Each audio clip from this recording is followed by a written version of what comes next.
The island of Bali in Indonesia is one of the most beautiful places that I've ever traveled. White sand beaches, epic surfing spots, and a laid-back atmosphere with yoga, healthy food, and beautiful people. But can you visit Bali for under $500? Make sure to like this video and subscribe for more epic stories, and check out our podcast. We are gone. Break down everything you need to know, from how to get there, to where to stay, to what to do while you're revisiting, so you can plan your next trip. There are many areas in Bali that have different vibes and cater to different types of travelers.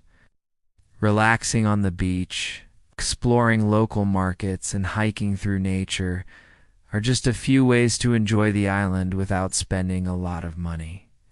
One of my favorite beaches in all of Bali is Balangan Beach. It's a wide stretch of white sand backed by dramatic cliffs. A 1-hour massage can cost as little as $5. Just make sure to bring cash. To save money on activities, consider staying at a resort that offers all-inclusive packages. Many resorts offer daily activities like yoga classes, cooking demonstrations, and dance performances. And check out the links in the description for cheap flights, hotels, cars, and more. These activities are usually free or included in the cost of your stay. And finally, another way to save money is to take advantage of happy hour. Many bars and restaurants offer discounts on drinks during happy hour, which is usually between 5 p.m. and 7 p.m. So cheers to that. The water can get a little choppy, but that makes it perfect for surfing. My recommendation is to set a daily budget of around $30 to $50. If you want to experience everything that Bali has to offer, so many amazing things to see and do, it's easy to spend more than $500 in Bali.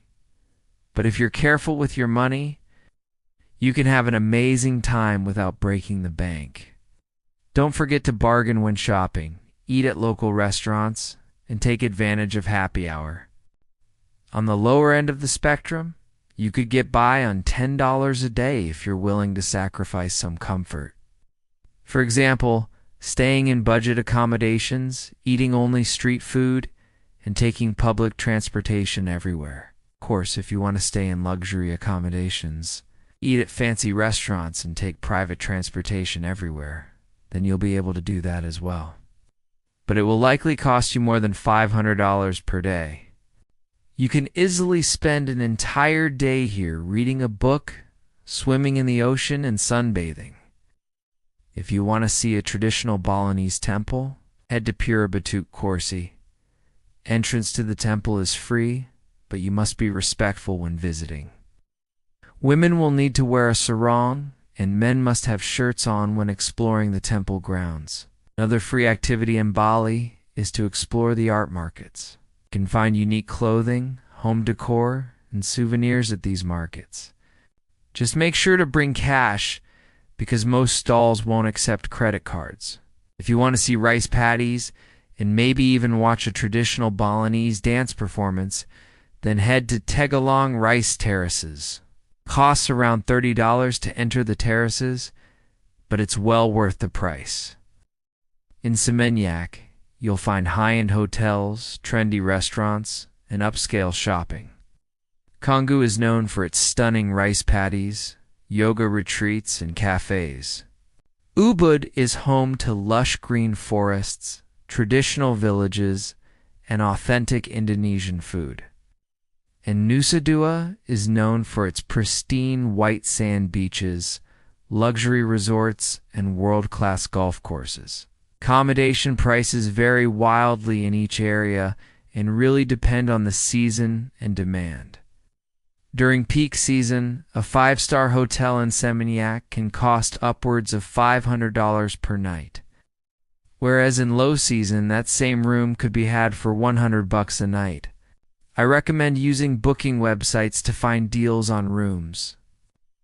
Flights into Bali, Indonesia can be very expensive, depending on where you're coming from and when you decide to visit. Well, ride-sharing services are fantastic in Bali, especially in the main tourist areas. From fresh seafood to tropical fruits to traditional Indonesian dishes, there is something for everyone to enjoy.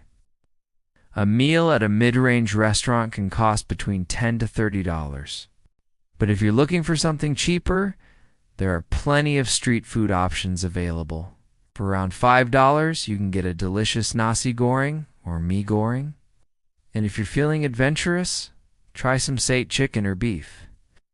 And finally, no trip to Bali would be complete without trying a babi guling. This dish consists of suckling pig, crispy skin, juicy meat, and a flavorful sauce. You can get a full meal for around $15. Trust me, it's big enough to share with your friends. It's easy to get from the airport to your accommodation using this service. However, it can be a little bit more expensive.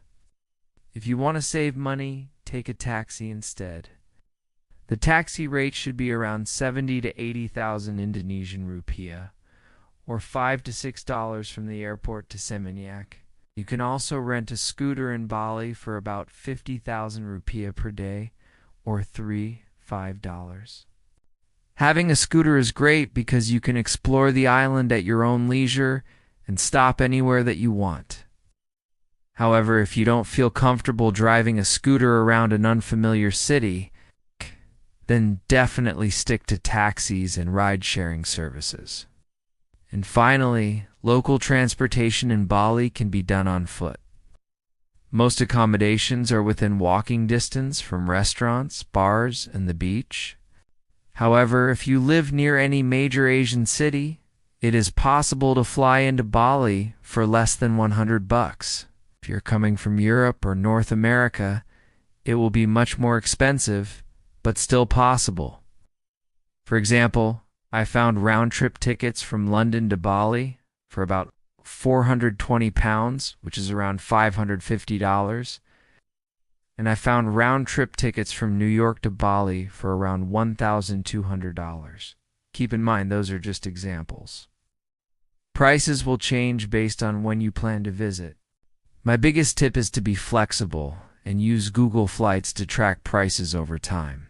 If you're really trying to save money, consider flying into another city in Indonesia, like Jakarta or Kuala Lumpur, then taking a cheap connecting flight to Bali. Let's go. Hey guys, I'm here from the channel. This week we're asking, can you visit Bali, Indonesia for under $500? Let's think first, let's talk flights. Now that you're in Bali, how are you getting around?